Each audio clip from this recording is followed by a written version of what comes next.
제발 그 일만은 말하지 말아줘! 야, 제발! 동창회 모임 식당 화장실 칸막이 안쪽입니다. 박태준의 손이 강민수의 어깨를 짓누르고 있었죠.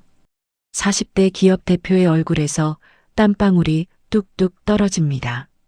민수는 그를 똑바로 응시한 채 입을 열지 않았어요. 그 침묵이 좁은 화장실 안을 가득 메웠습니다.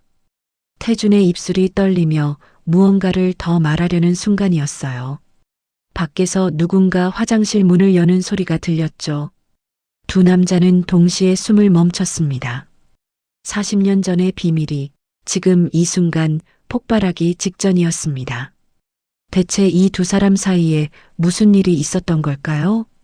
40년 전 그날 밤 무슨 일이 벌어졌던 걸까요? 댓글로 여러분의 생각을 들려주시고 구독과 좋아요 부탁드립니다. 그럼 지금부터 이 이야기를 시작하겠습니다. 퇴근길 지하철 안이었습니다. 강민수는 흔들리는 손잡이를 붙잡은 채 휴대폰 화면을 내려다보고 있었어요. 오후 6시 퇴근 시간대라 지하철은 사람들로 가득했죠. 그때 휴대폰에 카톡 알림이 떴습니다. 고등학교 3학년 7반 동창회라는 단체 채팅방이었어요. 이번에 40년 만에 동창회 한번 해볼까요? 다들 살아계시죠? 누군가 올린 메시지 아래로 반응들이 쏟아지기 시작했습니다. 민수는 채팅방을 스크롤하며 이름들을 하나씩 확인했어요. 김성호, 이철수, 박영미, 정수진. 그리고 그 이름이 눈에 들어왔죠. 박태준. 민수의 손가락이 화면 위에서 멈췄습니다. 오, 태준이도 있네. 국회의원 출마한다며? 축하해. 야, 태준이 회사 완전 대박 났더라. 우리 중에 제일 잘 됐어. 메시지들이 계속 올라왔습니다. 민수는 화면을 끄고 창밖을 바라봤어요. 지하철은 어둠 속을 달리고 있었죠. 창문에 비친 자신의 얼굴이 희미하게 보였습니다. 57살의 얼굴, 평범한 회사원의 얼굴이었어요. 40년 전 그날 밤이 떠올랐습니다. 골목길을 달리던 오토바이 소리가 귓가에 맴돌았어요. 집에 도착한 민수는 현관문을 열고 들어섰습니다. 거실에서 아내 정숙이 저녁 설거지를 하고 있었죠. 왔어요? 딸은 도서관 간다고 나갔어요. 민수는 소파에 앉아 넥타이를 풀었습니다. 여보, 고등학교 동창회 한대요. 정숙이 싱크대에서 고개를 돌렸어요. 어머, 몇 년 만이에요? 40년 만이래요. 그럼 가봐야죠. 오랜만에 친구들 얼굴도 보고. 민수는 대답 대신 고개만 끄덕였습니다. 정숙은 남편의 표정이 평소와 다르다는 걸 눈치챘지만 더 묻지 않았어요. 민수는 서재로 들어갔습니다. 책장 앞에 서서 한참을 그대로 있었죠. 그러다 책장 뒤편으로 손을 뻗었어요. 먼지가 쌓인 낡은 담배 케이스가 손에 잡혔습니다. 민수는 케이스를 열었어요. 안에는 작은 필름통 하나가 그대로 있었죠. 40년 전 깨진 카메라에서 건진 필름이었습니다. 왜 버리지 않았을까? 민수는 스스로에게 물었어요. 필름을 손에 쥐고 한참을 바라봤습니다. 플라스틱 통 안의 필름은 세월이 지났어도 변함없이 그 자리에 있었죠. 민수는 필름을 다시 케이스에 넣고 책장 뒤로 밀어 넣었습니다. 서재를 나와 침실로 갔지만 잠이 오지 않았어요. 천장을 바라보며 눈을 감았다 떴다를 반복했죠. 40년 전의 기억들이 파편처럼 떠올랐습니다. 복도 끝 화장실로 끌려가던 방과 후, 교실 구석에서 웅크리고 앉아있던 점심시간, 그리고 그날 밤 골목길에서 목격한 장면. 새벽 5시가 되어서야 민수는 잠들었습니다. 다음 날 아침이었어요. 민수는 출근 준비를 하다가 다시 휴대폰을 켰습니다. 동창회 채팅방에는 밤새 수십 개의 메시지가 쌓여 있었죠. 50여 명의 동창들이 참석 의사를 밝히고 있었어요.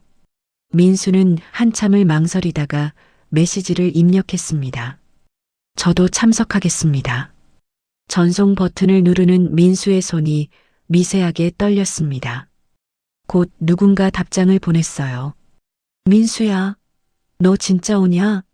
얼마만이야? 그리고 또 다른 메시지가 올라왔죠. 민수 온다니까 나도 꼭 가야겠다. 애들아, 다음 주 토요일 강남에서 보자. 민수는 휴대폰을 주머니에 넣고 집을 나섰습니다. 엘리베이터 안에서 거울에 비친 자신을 봤어요. 평범한 회사원의 얼굴이었죠. 하지만 그 눈빛 깊은 곳에는 40년 전 그 소년이 여전히 숨어 있었습니다. 토요일 오후 5시였습니다. 민수는 서울 강남의 한 한정식당 앞에 차를 세웠어요. 10년 된 국산 중형차에서 내려 주변을 둘러봤죠. 주차장에는 수입차들이 빼곡히 들어차 있었습니다. 벤츠, BMW, 포르쉐까지 보였어요. 민수는 정장 단추를 다시 한번 확인하고 입구로 향했습니다. 식당 앞에는 벌써 서너 명의 동창들이 서 있었어요. 그들은 서로를 알아보고 반갑게 악수를 나누고 있었죠. 야, 성호야. 너 완전 똑같네. 너나 똑같아. 머리만 좀 벗겨졌지. 웃음소리가 터져 나왔습니다. 민수는 조심스럽게 그들 곁으로 다가갔어요. 민수야? 한 남자가 민수를 알아봤습니다. 김성호였죠. 성호야. 야, 민수 왔네.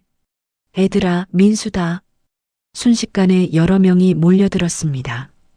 악수가 이어졌고 등을 두드리는 손길들이 쏟아졌어요. 민수는 어색한 미소를 지으며 그들과 인사를 나눴습니다. 그때였어요. 누군가 민수의 어깨를 가볍게 쳤죠. 민수야, 오랜만이야. 돌아보니 이현정이 서 있었습니다. 단정한 재킷 차림에 짧은 머리를 한 현정은 부드럽게 웃고 있었어요. 현정아, 오래됐다. 그러게. 내가 올 줄은 몰랐어. 현정의 눈빛에 뭔가 알 수 없는 감정이 스쳤습니다. 민수는 그 시선을 피하며 고개를 돌렸어요. 들어갈까? 두 사람은 함께 식당 안으로 들어갔습니다. 2층 룸은 이미 30여 명의 동창들로 북적였어요. 큰 원형 테이블이 2개 놓여 있었고 사람들은 여기저기 모여 담소를 나누고 있었죠. 민수는 구석 자리를 찾아 앉았습니다. 곧 웨이터가 다가와 술잔에 맥주를 따라줬어요. 민수는 잔을 들어 한 모금 마셨습니다. 현정이 민수 옆자리에 앉았어요. 요즘 뭐해? 회사 다녀. 격리부장. 그래. 나는 NGO에서 일해. 인권 쪽. 현정은 가방에서 명함을 꺼내 민수에게 건넸습니다. 인권센터 활동가 이현정이라고 적혀 있었죠. 대단하네. 민수가 명함을 받아들며 말했습니다. 별거 아니야. 그냥 내가 할 수 있는 일하는 거지. 현정의 목소리가 잠시 낮아졌어요. 뭔가 더 말하려는 듯 했지만 입을 다물었죠. 그때 입구 쪽에서 웅성거리는 소리가 들렸습니다. 사람들이 일제히 그쪽을 바라봤어요. 민수도 고개를 돌렸죠. 박태준이 들어서고 있었습니다. 정장 차림의 비서 2명을 대동하고 있었어요. 태준은 환하게 웃으며 손을 들어 사람들에게 인사했습니다. 야, 애들아. 오랜만이다. 동창들이 앞다투어 태준에게 다가갔어요. 태준아, 완전 대박 났다며? 국회의원 출마한다고? 축하해. 야, 너 회사 진짜 크게 됐다며? 태준은 호탕하게 웃으며 악수를 나눴습니다. 그래, 고맙다. 다들 잘 지냈어? 민수는 구석에서 그 광경을 지켜봤어요. 태준의 얼굴은 40년 전 그때와 크게 다르지 않았습니다. 여전히 자신감 넘치는 표정이었죠.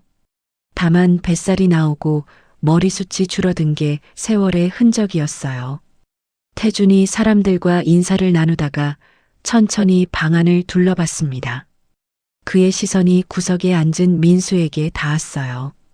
순간이었습니다. 태준의 표정이 굳어졌죠. 웃음기가 사라지고 얼굴이 창백해졌어요. 민수는 그대로 앉아 태준을 올려다보고 있었습니다. 이 자식 기억하는군. 태준은 잠깐 멈칫하더니 다시 미소를 지었습니다. 하지만 그 미소는 어색했어요. 태준이 민수 쪽으로 천천히 걸어왔죠. 민수야, 오랜만이다. 태준의 목소리가 평소와 달랐습니다. 민수는 자리에서 일어나지 않았어요. 그대로 앉아 태준을 바라봤죠. 오래됐네. 민수의 목소리는 담담했습니다. 태준은 잠시 민수를 내려다보다가 옆자리로 이동했어요. 하지만 계속 민수 쪽을 힐끗힐끗 쳐다봤죠. 현정이 민수에게 작은 목소리로 물었습니다. 너랑 태준이랑 사이 안 좋았어? 별일 아니야. 민수는 짧게 답하고 술잔을 비웠습니다. 식사가 시작됐어요. 음식들이 차례로 나왔고 사람들은 술잔을 기울이며 옛날 이야기를 나눴죠. 하지만 태준은 계속 불안한 기색을 보였습니다. 음식을 먹다가도 민수를 쳐다보고 술을 마시다가도 민수를 의식했어요. 1시간쯤 지났을까요? 식사가 거의 끝나갈 무렵이었습니다. 태준이 자리에서 일어나더니 민수에게 다가왔어요. 민수야, 잠깐 할 말이 있는데 화장실 좀 갈까? 주변 사람들은 대화에 열중해 있었습니다. 민수는 태준을 쳐다봤어요. 태준의 이마에 땀이 맺혀 있었죠. 민수는 천천히 고개를 끄덕였습니다. 그래. 두 사람은 자리에서 일어났어요. 현정이 그 모습을 유심히 지켜봤지만 아무 말도 하지 않았습니다. 태준이 앞서 걸었고 민수가 뒤따랐죠. 복도를 지나 화장실로 향하는 두 사람의 뒷모습을 현정은 끝까지 바라봤습니다. 화장실 문이 닫혔습니다. 화장실 문이 닫히자 태준은 재빨리 주변을 둘러봤습니다. 세면대 앞은 비어 있었고 변기 칸 아래로도 사람의 기척이 없었어요. 태준은 민수의 팔을 움켜쥐고 구석 칸막이 쪽으로 밀었습니다. 야, 잠깐만. 민수는 저항하지 않았어요. 그대로 칸막이 안으로 들어갔죠. 태준이 뒤따라 들어와 문을 잠갔습니다. 좁은 공간 안에 두 남자가 마주 섰어요. 태준의 숨소리가 거칠었습니다. 그는 민수의 어깨를 잡고 벽에 밀어붙였어요. 너 아직도 기억해? 태준의 목소리가 떨렸습니다. 민수는 태준을 똑바로 쳐다봤어요. 대답하지 않았죠. 그냥 침묵했습니다. 태준의 이마에서 땀이 흘러내렸어요. 야, 강민수. 말 좀 해봐. 기억하냐고. 여전히 민수는 입을 열지 않았습니다. 다만 태준의 눈을 응시할 뿐이었죠. 이 자식 벌써부터 겁먹었네. 태준은 민수의 침묵을 견디지 못하고 한 걸음 물러섰어요. 칸막이 벽에 등을 기댔습니다. 그때 일, 너 봤지? 봤잖아. 태준의 목소리는 이제 거의 속삭임에 가까웠습니다. 민수가 입을 열었어요. 뭘 봤는데? 야, 시치미 떼지 마. 넌 그날 거기 있었어. 내가 봤다고. 태준의 손이 떨렸습니다. 주먹을 쥐었다 폈다를 반복했어요. 민수는 여전히 차분한 표정이었습니다. 40년 전 일인데 기억이 가물가물하네. 이 새끼가 진짜. 태준이 다시 민수에게 다가섰어요. 하지만 예전처럼 위협적이지 않았습니다. 오히려 절박해 보였죠. 야, 강민수. 내가 뭘 잘못했는지 알아. 그때 내가 미쳤었어. 근데 지금은 달라. 나도 사람 됐다고. 민수의 입꼬리가 미세하게 올라갔습니다. 사람이 됐어? 그래. 그러니까. 제발 좀 이번 한 번만 넘어가자. 응? 태준의 말투가 점점 낮아졌어요. 애원하는 목소리였습니다. 민수는 팔짱을 끼고 태준을 바라봤어요. 그래서 나한테 뭘 바라는 건데? 태준이 재빨리 대답했습니다. 그냥 모른 척 해줘. 나 지금 국회의원 출마하잖아. 이 타이밍에 그 일 터지면 다 끝이야. 너 인생이? 그래, 내 인생. 회사도 정치 생명도 다 날아가. 민수는 고개를 천천히 끄덕였습니다. 그럼 피해자는? 태준의 표정이 굳었어요. 뭐? 40년 전 내가 친 그 사람. 그 사람 인생은? 야, 그건. 태준이 말을 잇지 못했습니다. 민수는 한숨을 내쉬었어요. 아직도 요양병원에 누워있더라. 식물인간으로. 태준의 얼굴이 하얗게 질렸습니다. 너 알아봤어? 신문 기사 찾아보면 다 나와. 미제 사건으로 남아있지. 이 새끼 완전히 파악하고 있었어. 태준은 잠시 생각하더니 태도를 바꿨습니다. 민수에게 한 걸음 더 다가섰어요. 얼마면 돼? 뭐? 돈 얘기야. 얼마 주면 입 다물 거야? 민수의 눈빛이 차갑게 변했습니다. 난 돈이 필요한 게 아니야. 그럼 뭐? 복수? 야, 너 40년 전 일로 지금 복수하려고? 태준의 목소리에 다시 공격성이 돌아왔어요. 넌 참 안 변했구나. 민수가 조용히 말했습니다. 뭐? 여전히 돈이면 다 되는 줄 알잖아. 태준의 얼굴이 붉어졌습니다. 야, 강민수. 너 지금 나 협박하는 거야? 협박? 난 아무 말도 안 했는데. 이 새끼가 진짜. 태준이 주먹을 들어 올렸어요. 하지만 내리치지는 못했습니다. 손이 공중에서 멈췄죠. 예전 같으면 때렸겠지. 민수는 태준의 주먹을 보며 생각했습니다. 하지만 이제는 못 때리는군. 태준은 천천히 주먹을 내렸어요. 그리고 주머니에서 명함을 꺼냈습니다. 다음에 따로 만나자. 여기서 얘기할 곳이 아니야. 명함을 민수의 손에 쥐어줬죠. 민수는 명함을 받아 주머니에 넣었습니다. 그래. 연락 기다릴게. 제발. 부탁이야. 태준이 칸막이 문을 열고 나갔어요. 먼저 세면대로 가서 물로 얼굴을 씻었습니다. 거울을 보며 넥타이를 고쳐 맸죠. 민수도 칸막이에서 나왔습니다. 세면대 앞에서 손을 씻으며 거울 속 자신을 봤어요. 57살 남자의 얼굴이었습니다. 하지만 눈빛만은 17살 그때의 소년 같았죠. 두려워하면서도 분노하던 그 소년의 눈빛. 태준이 화장실을 나갔습니다. 민수는 혼자 남아 거울을 바라봤어요. 이제 시작이야. 민수도 화장실을 나섰습니다. 복도를 걸어 룸으로 돌아가는데 현정이 복도 끝에 서 있었어요. 민수와 눈이 마주쳤죠. 현정이 다가왔습니다. 무슨 일 있어? 아니, 별일 없어. 민수야, 너 표정이 이상해. 현정의 목소리가 걱정스러웠습니다. 괜찮아. 들어가자. 두 사람은 함께 룸으로 돌아갔어요. 태주는 이미 자리에 앉아 술을 마시고 있었습니다. 하지만 손이 떨리고 있었죠. 민수는 자기 자리로 돌아가 앉았습니다. 주머니 속 명함이 느껴졌어요. 동창회는 계속 이어졌지만 민수의 머릿속은 복잡했습니다. 태준도 마찬가지였죠. 그리고 현정은 두 사람을 번갈아 보며 무언가 심상치 않다는 걸 느끼고 있었습니다. 월요일 아침 8시였습니다. 민수는 출근 준비를 하다가 휴대폰 진동을 느꼈어요. 문자 메시지였죠. 발신자는 박태준이었습니다. 오늘 오후 2시 강남호텔 1층 커피숍에서 보자.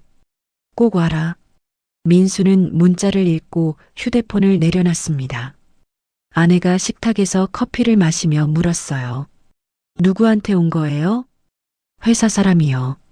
오늘 오후에 미팅이 있대요. 그래요? 저녁은 집에서 먹어요? 네, 일찍 들어올게요. 민수는 넥타이를 메고 집을 나섰습니다. 회사에 도착한 민수는 곧바로 부장실로 들어갔어요. 책상에 앉아 컴퓨터를 켰지만 일이 손에 잡히지 않았습니다. 시계를 보니 9시였죠.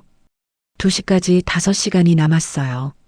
점심시간이 되자 민수는 총무부에 들러 반차 신청서를 냈습니다. 부장님, 어디 불편하세요? 젊은 직원이 물었어요. 아니, 급한 개인 일이 생겨서.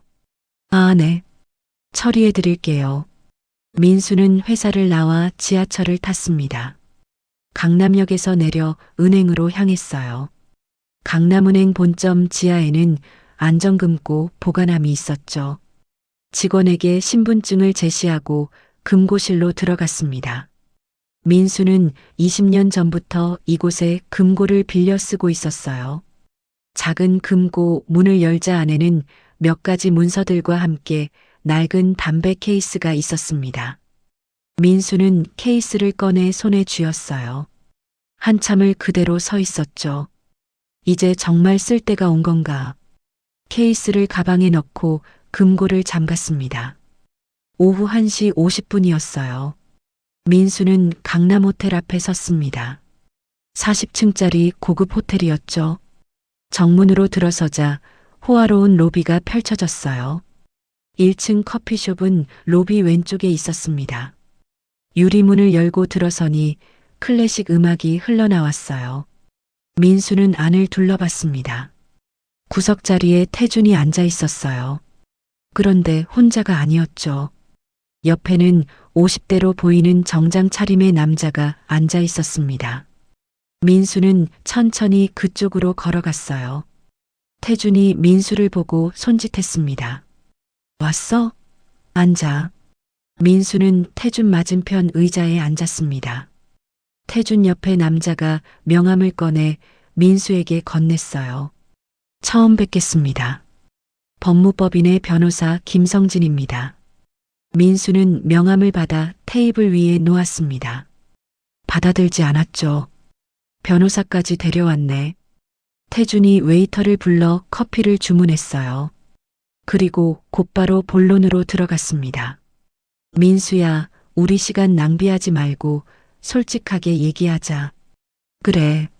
너 그날 밤 증거 있어? 태준의 목소리는 어제와 달랐습니다. 더 이상 애원하는 투가 아니었어요. 오히려 차갑고 단호했죠. 민수는 가방을 무릎 위에 올려놓았습니다. 천천히 지퍼를 열고 안에서 담배 케이스를 꺼냈어요. 테이블 위에 케이스를 올려놓았습니다. 케이스를 열자 안에 필름통이 보였어요. 태준과 변호사의 얼굴이 동시에 굳어졌습니다. 태준은 필름통을 빤히 쳐다봤죠. 손가락이 미세하게 떨렸어요. 이게 진짜야? 깨진 카메라에서 건졌어. 그날 밤 현장에서. 변호사가 빠르게 끼어들었습니다. 잠깐만요. 40년 전 필름이라는 게 신빙성이 있을까요? 보관 상태도 의심스럽고. 현상에 보면 알겠죠. 민수가 담담하게 말했습니다. 태준은 잠시 생각하더니 자세를 바꿨어요. 등받이에 몸을 기대며 민수를 쳐다봤습니다. 얼마면 돼? 뭐? 그거 나한테 넘기면 얼마 줄까? 10억? 20억? 민수는 고개를 저었습니다. 난 돈이 필요 없어. 그럼 뭘 원해? 피해자 가족 찾아가서 사죄해. 제대로. 그리고 책임져. 태준의 입꼬리가 비틀어졌어요. 책임? 40년 전 일을? 그 사람 아직도 병원에 누워 있어. 내가 친 그 사람. 변호사가 다시 끼어들었습니다. 강민수 씨, 잠깐만요. 법적으로 말씀드리면 40년 전 사건은 이미 공소시효가 끝났습니다. 교통사고는 공소시효가 10년이거든요. 알아요. 그리고 이 필름이 증거로 채택될 수 있을지도 의문입니다. 보관 상태, 진위 여부, 판독 가능성 등 모든 게 불확실하죠. 민수는 변호사를 쳐다봤습니다. 하지만 언론에는 충분하죠. 순간 테이블 위 공기가 차갑게 식었어요. 태준이 앞으로 몸을 숙이며 민수를 노려봤습니다. 야, 강민수. 너 지금 나 협박하는 거야? 협박죄로 고소할 수 있어. 협박? 난 그냥 사실을 말할 뿐이야. 사실? 너 40년 동안 그 필름 가지고 있었으면서 왜 진작 신고 안 했어? 뭔가 딴속셈이 있었던 거 아니야? 태준의 목소리가 높아졌습니다. 증거를 가지고 있다가 내가 출마하는 타이밍에 나타나서 돈 뜯어내려는 거지. 이게 협박이 아니고 뭐야? 변호사도 거들었어요. 강민수 씨, 이런 행위는 협박죄에 해당할 수 있습니다. 신중하게 생각하세요. 민수는 천천히 일어섰습니다. 케이스를 닫고 다시 가방에 넣었어요. 일주일 줄게. 뭐? 일주일 안에 피해자 가족 찾아가. 그리고 제대로 사죄하고 보상해. 그럼 이 필름은 영원히 묻어줄게. 만약 안 하면? 태준이 비웃듯 물었습니다. 민수는 가방을 들고 태준을 내려다봤어요. 그땐 언론에 다 공개할 거야. 필름이랑 내 증언까지. 이 새끼가 진짜. 태준이 벌떡 일어섰습니다. 하지만 주변에 사람들이 있어 더 이상 소리치지는 못했어요. 민수는 돌아서 커피숍을 나섰습니다. 뒤에서 태준의 거친 숨소리가 들렸죠. 호텔 로비를 지나 밖으로 나온 민수는 가슴이 두근거렸어요. 손이 떨렸습니다. 이제 태준이 어떻게 나올까? 민수는 지하철역으로 걸어갔습니다. 뒤를 돌아봤지만 아무도 따라오지 않았어요. 그날 저녁 집에 돌아온 민수는 평소처럼 저녁을 먹었습니다. 하지만 내내 휴대폰을 신경 쓰고 있었죠. 태준에게서 연락이 올까봐 아니면 다른 일이 생길까봐. 밤 11시가 넘어서까지 아무 연락이 없었어요. 민수는 침대에 누워 천장을 바라봤습니다. 일주일 안에 답이 나오겠지. 그때 현관 밖에서 인기척이 들렸습니다. 민수는 벌떡 일어나 창문으로 다가갔어요. 커튼을 살짝 열고 밖을 내다봤죠. 아파트 입구 쪽에 검은색 승용차 한 대가 서 있었습니다. 차 안에 누군가 앉아 있는 게 보였어요. 민수의 등에 식은땀이 흘렀습니다. 다음 날 아침 10시였습니다. 민수는 회사 책상에 앉아 있었지만 일이 손에 잡히지 않았어요. 어젯밤 아파트 앞에 서 있던 검은 차는 새벽까지 그 자리에 있었습니다. 민수는 거의 잠을 이루지 못했죠. 휴대폰이 울렸어요. 이현정이었습니다. 민수야, 나야. 지금 시간 돼? 뭔데? 급하게 만나야 할 일이 있어.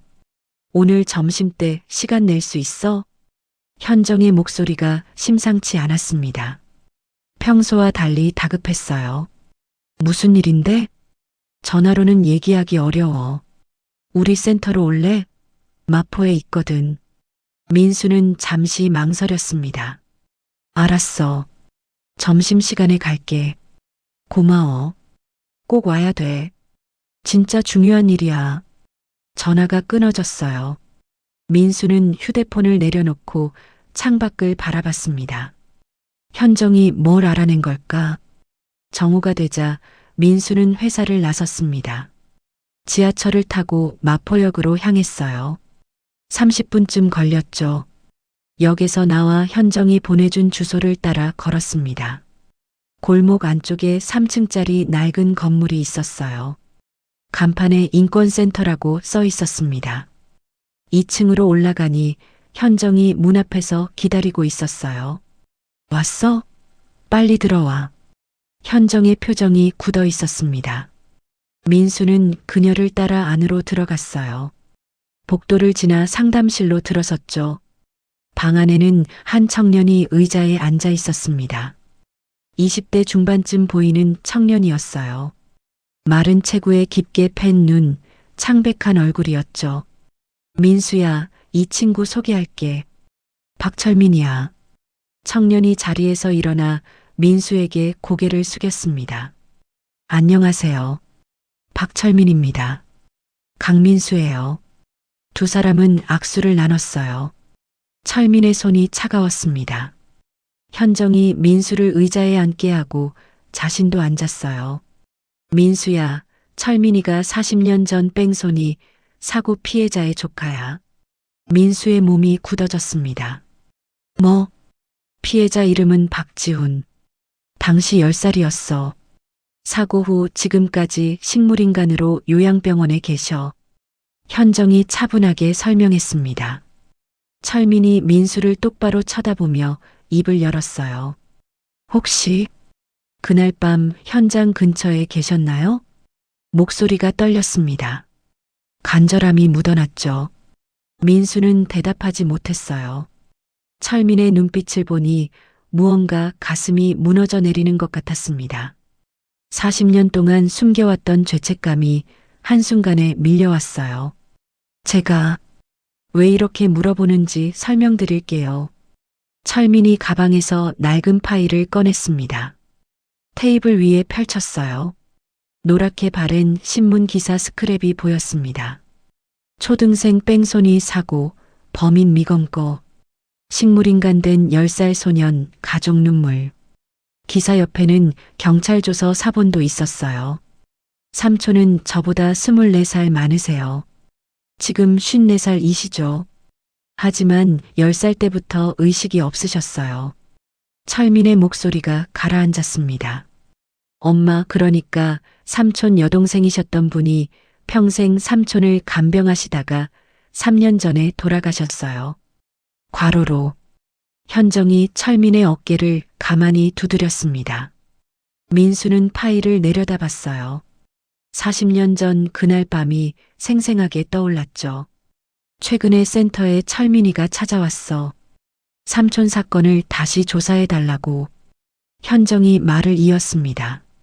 공소시효는 지났지만 민사로라도 손해배상을 받을 수 있는지 알아보고 싶대. 그래서 내가 옛날 기록들을 뒤져봤어.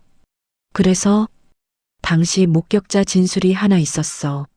익명으로 제보된 거였는데 오토바이를 탄 학생이 아이를 치고 달아났다는 내용이었어. 민수의 심장이 빠르게 뛰었습니다. 그리고 사고 지점 근처에 고등학교가 있더라고. 내가 다닌 학교. 현정이 민수를 쳐다봤어요. 동창회 끝나고 계속 생각했어. 너랑 태준이 사이. 뭔가 이상했거든. 민수는 입술을 깨물었습니다. 철민이 앞으로 몸을 숙이며 민수에게 간청했어요. 제발 혹시 아시는 거 있으면 말씀해 주세요. 삼촌은 평생 병원에만 계셨어요. 엄마도 삼촌 때문에 평생 고생하시다 돌아가셨고요. 저는 그냥 진실이 알고 싶어요. 철민의 눈에 눈물이 고였습니다. 민수는 한참을 침묵했어요. 현정과 철민이 숨죽여 기다렸죠. 결국 민수는 가방을 무릎 위에 올렸습니다. 천천히 지퍼를 열고 안에서 담배 케이스를 꺼냈어요. 손이 떨렸습니다. 케이스를 테이블 위에 올려놓았죠. 이게 뭔데? 현정이 물었습니다. 민수는 케이스를 열었어요. 안에서 필름통이 모습을 드러냈습니다. 40년 전 그날 밤 현장에서 건진 필름이에요. 철민의 얼굴이 창백해졌습니다. 현장에 계셨다는 말씀이신가요? 네.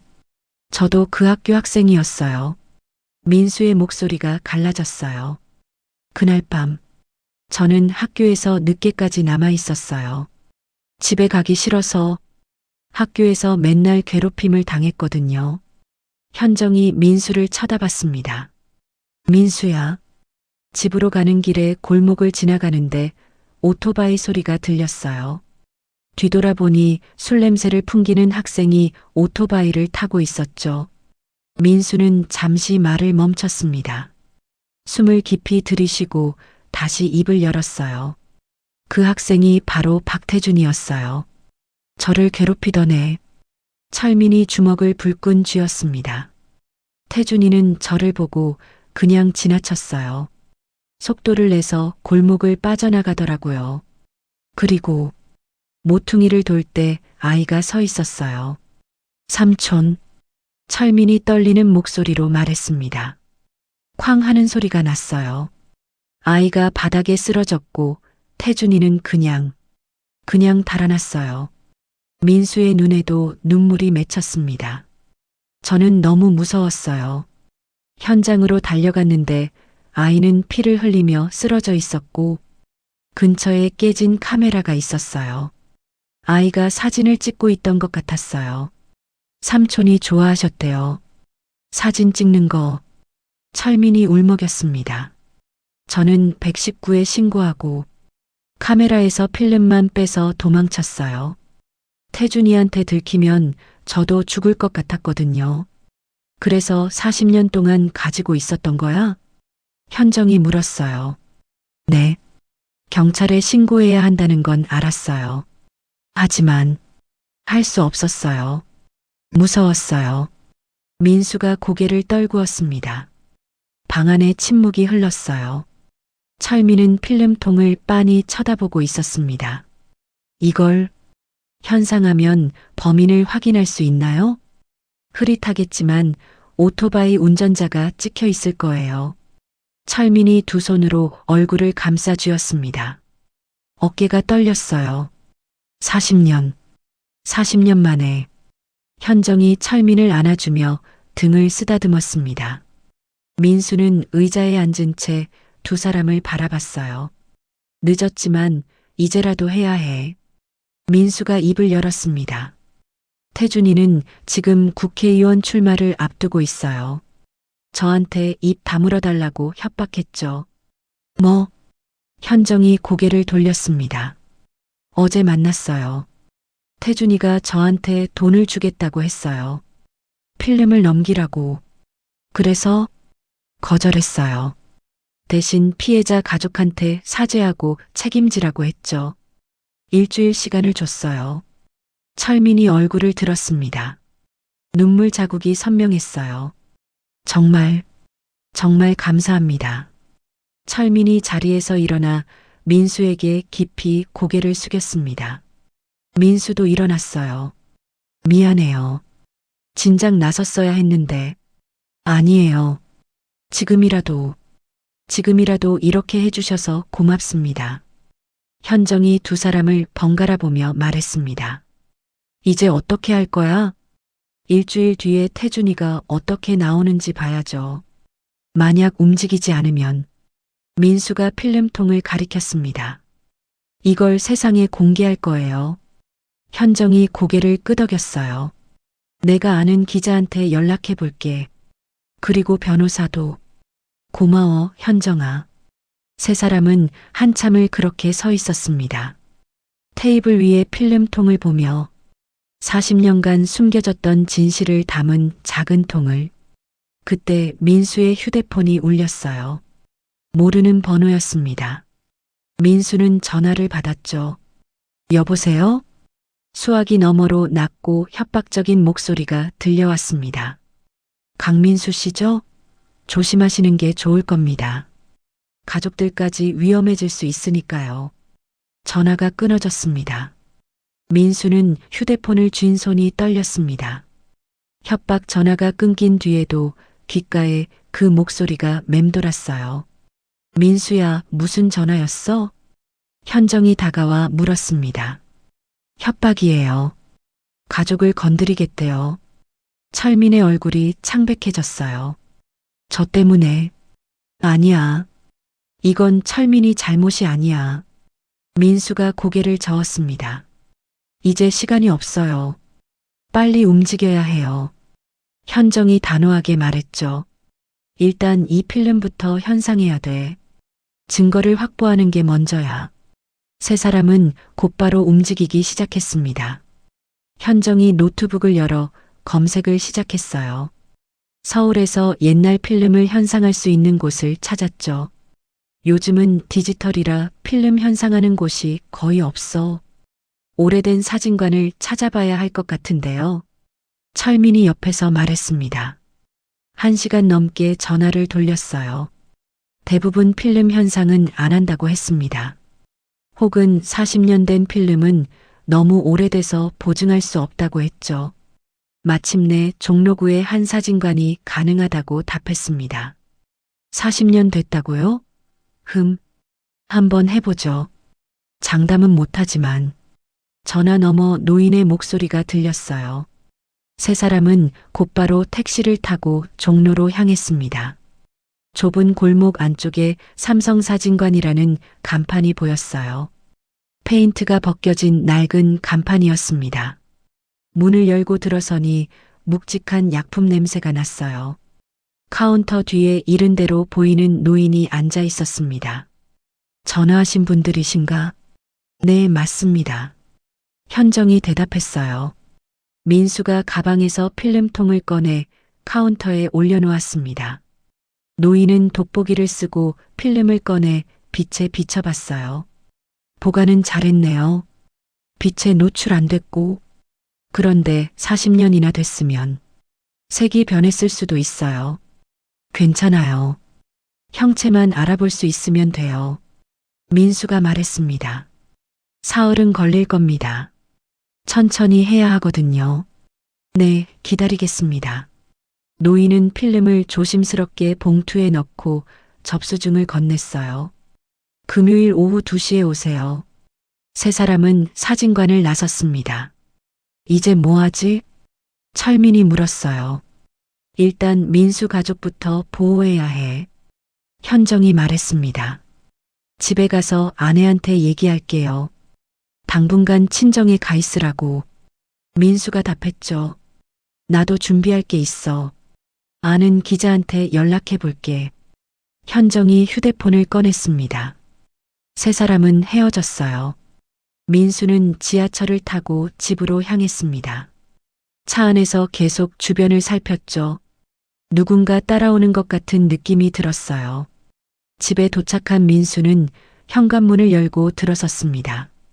거실에 아내 정숙이 소파에 앉아 TV를 보고 있었어요. 왔어요? 일찍 들어왔네요. 민수는 소파에 앉았습니다. 한참을 말을 꺼내지 못했죠. 왜 그래요? 무슨 일 있어요? 정숙이 걱정스럽게 물었습니다. 민수는 깊게 숨을 들이쉬었어요. 여보, 할 얘기가 있어요. 뭔데요? 40년 전 일인데 그동안 숨겨왔던 거예요. 민수는 천천히 모든 것을 털어놓기 시작했습니다. 고등학교 때 당한 괴롭힘, 그날 밤 목격한 뺑소니 사고, 40년간 간직해온 필름, 그리고 지금 벌어지고 있는 상황까지. 정숙은 말없이 듣고 있었어요. 눈이 점점 커졌습니다. 그래서 협박 전화가 왔어요. 가족을 건드리겠다고. 민수가 말을 마치자 정숙은 한참을 침묵했습니다. 여보, 정숙의 눈에 눈물이 고였어요. 왜 그동안 혼자 그걸 다 짊어지고 있었어요? 미안해요. 말할 수가 없었어요. 얼마나 무서웠을까. 17살에 정숙이 민수의 손을 꼭 잡았습니다. 이제라도 용기 낸 거 잘한 거예요. 당신은 잘못한 게 없어요. 하지만 위험할 수 있어요. 그러니까 당분간 친정에 안 가요. 정숙이 단호하게 말했어요. 당신 옆에 있을 거예요. 같이 이겨낼 거예요. 민수의 눈에도 눈물이 맺혔습니다. 그날 밤 11시였어요. 민수는 서재에 혼자 앉아 있었습니다. 휴대폰을 들고 한참을 망설이다가 문자를 작성하기 시작했죠. 박태준, 3일 안에 피해자 가족을 찾아가 사죄하고 책임져. 안 그러면 모든 증거를 언론에 공개한다. 이게 마지막 기회다. 전송 버튼을 누르는 순간 심장이 쿵쾅거렸습니다. 답장은 오지 않았어요. 1시간이 지나도 2시간이 지나도 민수는 침대에 누웠지만 잠이 오지 않았습니다. 새벽 3시가 넘어서야 겨우 눈을 붙였죠. 다음 날 아침이었어요. 민수는 출근 준비를 하다가 창문으로 밖을 내다봤습니다. 아파트 입구 쪽에 낯선 남자 2명이 서 있었어요. 검은색 점퍼를 입고 담배를 피우며 이쪽을 쳐다보고 있었죠. 민수의 등에 식은땀이 흘렀습니다. 회사로 가는 길이었어요. 지하철역으로 걸어가는데 뒤에서 발소리가 들렸습니다. 민수는 뒤돌아봤죠. 아까 그 남자들 중 한 명이 따라오고 있었어요. 민수는 걸음을 빨리 했습니다. 남자도 속도를 높였죠. 이 자식들. 민수는 역 안으로 들어가 개찰구를 통과했어요. 남자는 역 입구에서 멈춰서더니 휴대폰으로 누군가에게 전화를 걸었습니다. 회사에 도착한 민수는 곧바로 현정에게 전화했어요. 민수야, 미행당하고 있어. 아침부터 집 앞에서 감시하고 있었어. 뭐, 지금 당장 경찰에. 아직 아무것도 안 했어요. 그냥 따라다니기만 해요. 그래도 신고해야 돼. 증거부터 확보하고 나서요. 지금 신고하면 태준이 먼저 움직일 거예요. 현정은 한숨을 내쉬었습니다. 알았어. 조심해. 혼자 다니지 말고. 전화를 끊고 민수는 창밖을 내다봤어요. 회사 건물 맞은편 길가에 검은색 승용차가 서 있었습니다. 사흘이 지났습니다. 금요일 오후 1시였어요. 민수는 회사에 반차를 내고 종로로 향했습니다. 현정과 철민도 사진관 앞에서 기다리고 있었어요. 오늘도 미행당했어? 현정이 물었습니다. 아침까지는 있었는데 지금은 안 보여요. 세 사람은 사진관 문을 열고 들어갔습니다. 노인이 카운터에 앉아 기다리고 있었어요. 앞에는 봉투 하나가 놓여 있었죠. 오셨군요. 다 됐습니다. 노인이 봉투를 밀어줬어요. 민수가 떨리는 손으로 봉투를 열었습니다. 안에서 사진 4장이 나왔어요. 첫 번째 사진은 흐릿했습니다. 하지만 오토바이를 탄 인물의 실루엣이 보였어요. 두 번째 사진에는 오토바이의 뒷부분이 찍혀 있었습니다. 번호판 일부가 선명하게 보였죠. 서울가 2345. 세 번째 사진은 더 가까이 찍은 것이었어요. 오토바이를 탄 사람의 옆모습이 보였습니다. 얼굴은 흐릿했지만 윤곽은 알아볼 수 있었죠. 네 번째 사진에는 순간적으로 돌아본 얼굴이 찍혀 있었습니다. 비록 흐릿했지만 충분히 식별 가능했어요. 철민이 사진을 보는 순간 무릎이 꺾였습니다. 주저앉으며 눈물을 쏟아냈어요. 삼촌이 마지막으로 찍은 사진. 현정이 철민을 부축했습니다. 40년 만에. 철민이 떨리는 목소리로 말했어요. 민수는 사진을 들고 한참을 바라봤습니다. 17살 박태준의 얼굴이었죠. 40년이 지났지만 그 얼굴은 여전히 생생했습니다. 이제 충분해요. 이걸로 충분해요. 현정이 휴대폰을 꺼냈습니다. 지금 당장 내가 아는 기자한테 연락할게. 그리고 변호사도. 현정은 곧바로 전화를 걸기 시작했어요. 민수는 사진관을 나와 골목에 섰습니다. 하늘을 올려다봤죠. 가을 하늘이 맑았어요. 드디어 끝이 보이는군. 그때 골목 입구에서 검은색 승용차 한 대가 들어왔습니다. 차가 민수 앞에 멈춰 섰어요. 뒷좌석 창문이 내려가더니 박태준의 얼굴이 나타났습니다. 태준은 차에서 내렸습니다. 그리고 민수에게 천천히 다가왔죠. 강민수, 너 정말 끝까지 가려고? 태준의 목소리가 낮고 차갑게 가라앉아 있었습니다. 태준이 민수에게 한 걸음 더 다가왔습니다. 두 남자 사이의 거리가 좁혀졌어요. 그 사진들 내가 사겠어. 100억 줄게. 태준의 목소리가 떨렸습니다. 하지만 민수는 고개를 저었어요. 돈으로 안 돼. 그럼 뭘 원하는데? 내가 무릎 꿇고 빌까? 그럼 돼. 태준이 거칠게 말했습니다.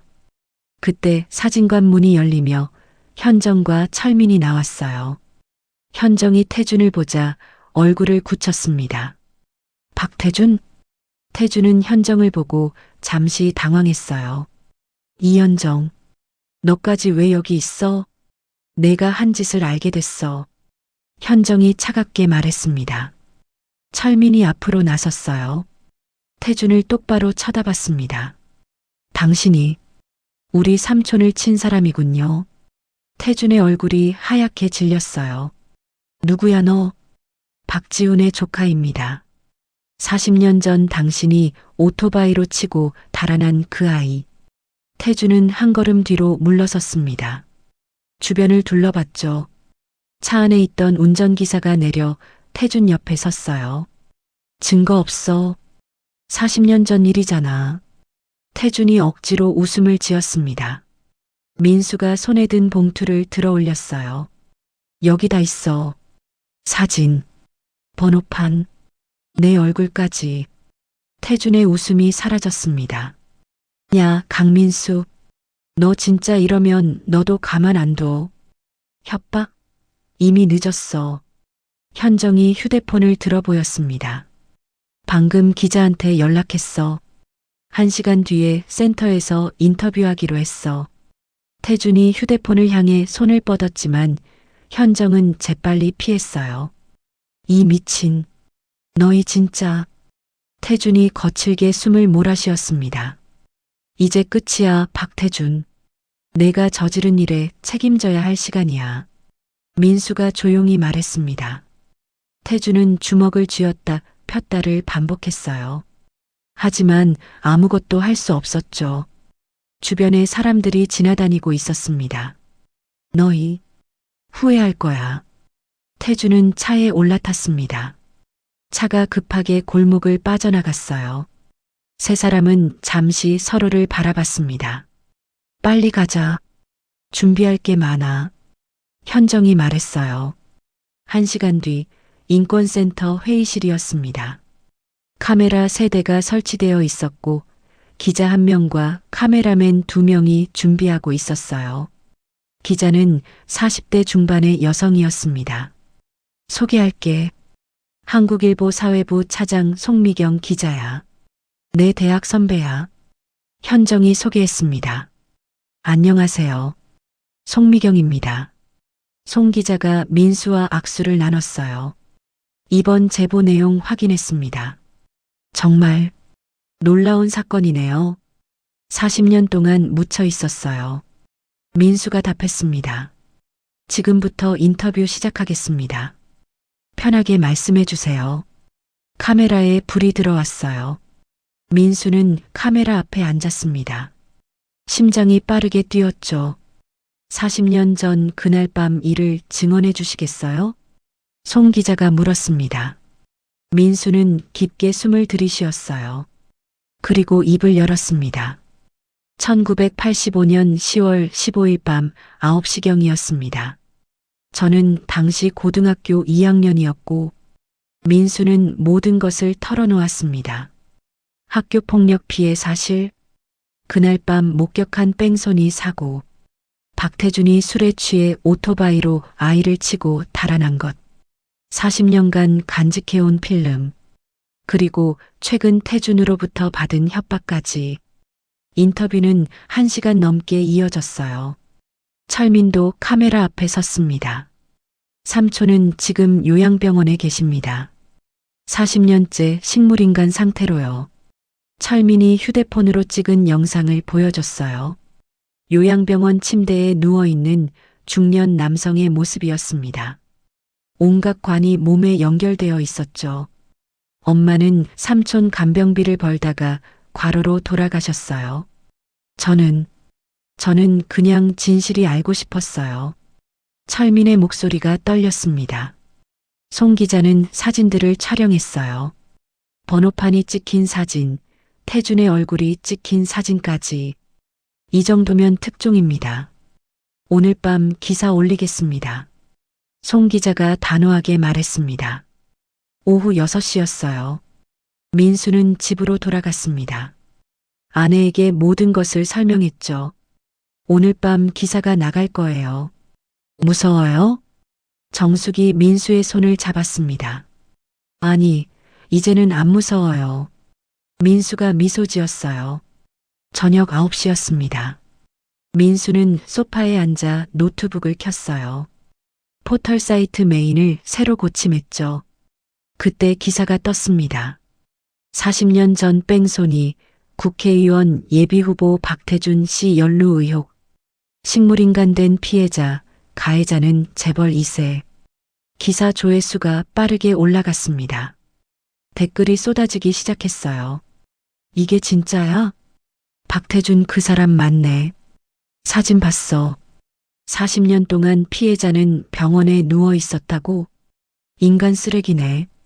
기사는 순식간에 실시간 검색어 1위에 올랐습니다. 오후 10시 긴급 뉴스가 시작됐어요.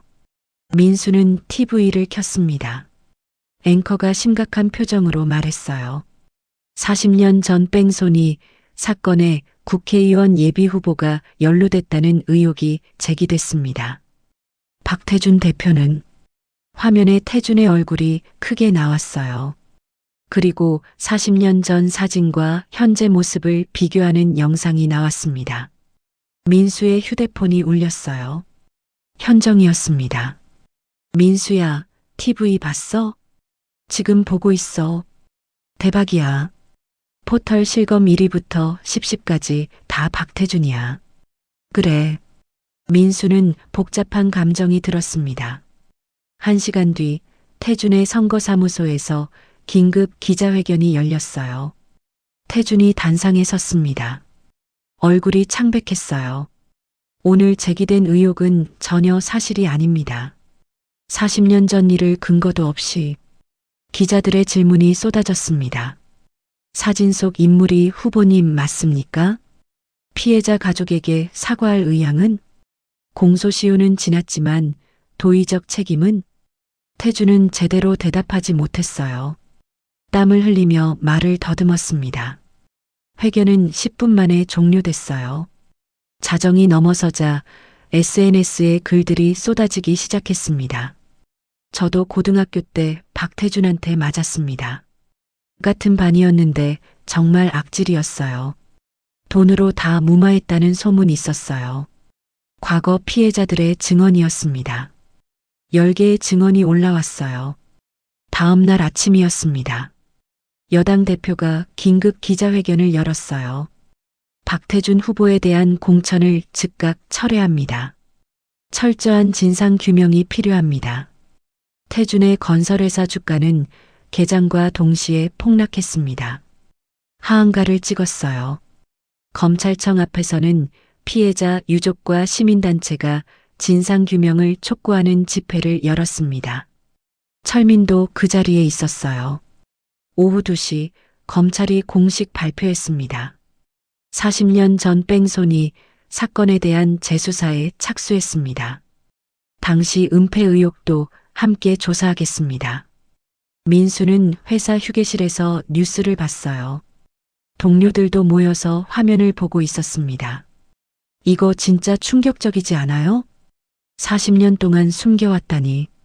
피해자 가족 생각하면 정말. 민수는 조용히 미소 지었습니다. 그날 저녁 민수는 집 소파에 앉아 TV를 봤어요. 8시 메인 뉴스였습니다. 박태준 전 예비후보가 오늘 오후 검찰에 출석했습니다. 취재진 질문에는 답하지 않았습니다. 화면에 고개를 숙인 채 검찰청으로 들어가는 태준의 모습이 나왔어요. 정숙이 민수 옆에 앉았습니다. 이제 좀 마음이 편해요? 민수는 고개를 끄덕였어요. 네. 40년 만에 처음으로요. 잘했어요. 당신은 옳은 일을 한 거예요. 민수는 아내의 손을 잡았습니다. 창밖으로 저녁 노을이 지고 있었어요. 민수는 처음으로 그 노을이 아름답다고 느꼈습니다. 40년간 짊어졌던 무게가 조금씩 내려놓아지는 것 같았어요. 휴대폰이 울렸습니다. 철민이었어요. 아저씨, 저예요. 오늘 삼촌 병원에 다녀왔어요. 그래요? 삼촌한테 다 말씀드렸어요. 드디어 진실이 밝혀졌다고. 삼촌이 들으실 수 있을지 모르겠지만 철민의 목소리가 떨렸습니다. 고마워요, 아저씨. 정말 감사합니다. 아니에요. 제가 진작 용기를 냈어야 했는데. 아니에요. 지금이라도 이렇게 해주셔서 정말 감사해요. 전화를 끊고 민수는 TV를 끄고 베란다로 나갔습니다. 밤하늘에 별이 빛나고 있었어요. 오랜만에 보는 별이었습니다. 민수는 한참을 하늘을 올려다봤어요. 이제 시작이야. 새로운 시작이었습니다. 더 이상 과거에 묶여있지 않은 진짜 삶의 시작이었죠. 하지만 민수는 알고 있었어요. 아직 끝난 게 아니라는 걸. 재판이 남아 있었고 진실을 완전히 밝혀내야 했습니다. 그래도 지금 이 순간만큼은 민수는 평화를 느낄 수 있었습니다. 6개월이 흘렀습니다. 이른 봄 오전 10시, 민수는 요양병원 주차장에 차를 세웠어요. 조수석에서 현정이 내렸고 뒷좌석에서는 철민이 꽃다발을 들고 내렸습니다.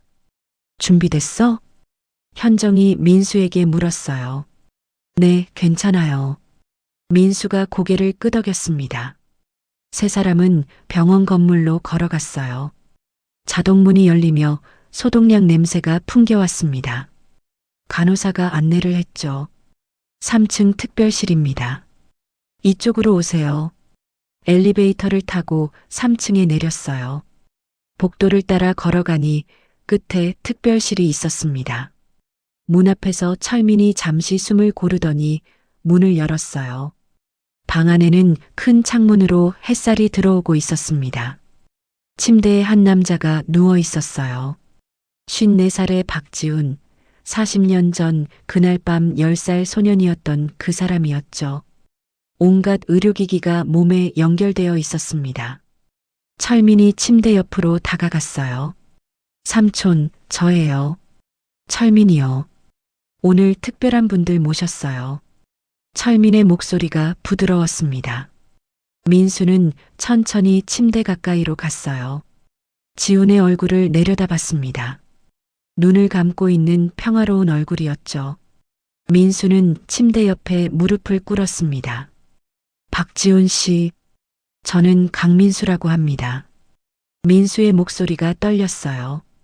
40년 전 제가 그 자리에 있었습니다. 당신이 사고를 당하는 걸 봤어요. 민수는 잠시 말을 멈췄습니다. 눈물이 목구멍을 막았죠. 하지만 저는 너무 겁이 나서 아무것도 하지 못했습니다. 경찰에 제대로 증언하지도 못했고요. 현정이 민수의 어깨에 손을 얹었어요. 40년 동안 당신은 이렇게 누워 계셨고 저는 그냥 제 삶을 살았습니다. 정말 죄송합니다. 민수의 눈에서 눈물이 흘러내렸습니다. 늦었지만 이제라도 진실을 밝혔습니다. 당신을 친 사람 벌을 받게 될 거예요. 정말 미안합니다. 민수는 한참을 그렇게 무릎 꿇고 앉아 있었어요. 침대에 누운 지우는 여전히 평화로운 표정이었습니다. 철민이 다가와 민수를 부축했어요. 아저씨, 일어나세요. 아저씨 잘못이 아니에요. 미안해요, 정말. 아니에요. 아저씨가 아니었으면 영원히 진실을 몰랐을 거예요. 감사해요. 철민이 민수의 손을 잡았습니다. 현정도 다가와 민수의 어깨를 두드렸어요. 민수야, 넌 용기를 냈어. 그것만으로도 충분해. 세 사람은 한참을 그 방에 머물렀습니다. 창밖으로 봄바람이 커튼을 흔들었어요. 병원을 나선 세 사람은 근처 카페로 걸어갔습니다. 작은 카페였지만 아늑했어요. 창가 자리에 앉아 커피를 주문했죠. 재판은 다음 달에 시작한대요. 현정이 말했습니다. 검찰에서 박태준 아버지까지 수사하고 있대. 당시 경찰 간부한테 뇌물 준 증거가 나왔거든. 그 사람들도 다 벌 받아야죠. 철민이 주먹을 쥐었어요. 태준이는 구속됐고 회사는 부도 났어. 압류된 재산 중 일부가 지훈 씨 가족 배상금으로 책정됐대. 현정이 설명했습니다. 그 돈으로 삼촌 간병비는 걱정 없을 것 같아요. 그리고 철민이 잠시 머뭇거리다 말했어요. 저 대학 가기로 했어요. 늦었지만 공부하고 싶어요. 정말? 잘했어. 현정이 환하게 웃었습니다. 뭐 전공할 거야?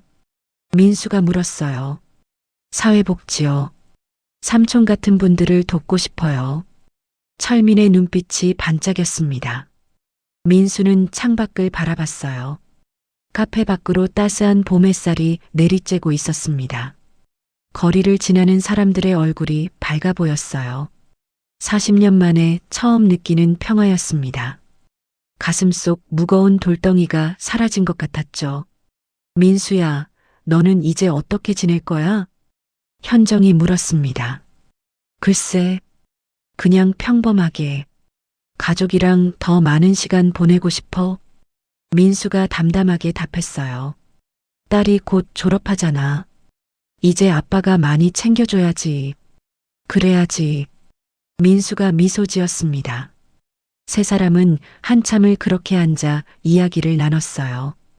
과거가 아닌 미래에 대해, 희망에 대해 이야기했습니다. 커피를 다 마시고 카페를 나설 때였어요. 철민이 민수에게 말했습니다. 아저씨, 제가 대학 입학하면 꼭 초대할게요. 꼭 오셔야 돼요. 그럼 꼭 갈게. 민수가 철민의 어깨를 두드렸어요. 현정이 두 사람을 번갈아 보며 웃었습니다. 우리 다음 주에도 만날까? 삼촌 병문안도 가고. 좋아요. 민수와 철민이 동시에 대답했어요. 세 사람은 카페 앞에서 헤어졌습니다. 민수는 주차장으로 걸어가며 하늘을 올려다봤어요. 맑고 푸른 하늘이었습니다. 차에 올라타 시동을 걸었어요. 백미러에 비친 자신의 얼굴을 봤습니다. 57살의 얼굴이었지만 이제는 더 이상 무겁지 않았어요. 집으로 가는 길, 민수는 라디오를 켰습니다. 밝은 음악이 흘러나왔죠. 민수는 저도 모르게 따라 흥얼거렸어요. 집에 도착해 현관문을 열자 아내가 거실에서 미소 지으며 기다리고 있었습니다. 다녀왔어요? 네, 잘 다녀왔어요. 민수가 아내를 안았어요. 수고했어요. 이제 다 끝난 거죠? 네. 이제 진짜 시작이에요. 민수는 베란다로 나가 창문을 열었습니다. 봄바람이 시원하게 불어왔어요. 아파트 단지에는 벚꽃이 활짝 피어 있었습니다. 40년 동안 민수를 짓눌렀던 무게는 이제 없었어요. 대신 새로운 삶이 시작되고 있었습니다. 때로는 용기를 내는 것이 늦을 수도 있습니다. 하지만 늦더라도 진실을 마주하는 것, 그것이 진짜 용기가 아닐까요? 민수는 40년이 걸렸지만 결국 해냈습니다. 그리고 그 용기는 한 사람만 구한 게 아니었어요. 피해자 가족에게 진실을 알려줬고 가해자에게 책임을 물었으며 무엇보다 민수 자신을 과거의 두려움에서 해방시켰습니다. 민수는 베란다에서 한참을 서 있었어요. 따스한 봄바람을 맞으며 평화로운 오후를 느끼며 이제 진짜 삶이 시작되는 거였습니다. 여러분은 이 이야기를 보며 어떤 생각이 드셨나요? 만약 여러분이 민수였다면 그 자리에서 어떤 선택을 하셨을까요? 댓글로 여러분의 생각을 들려주세요. 그리고 이 이야기가 마음에 드셨다면 구독과 좋아요 부탁드립니다. 여러분의 관심이 더 좋은 이야기를 만드는 힘이 됩니다. 감사합니다.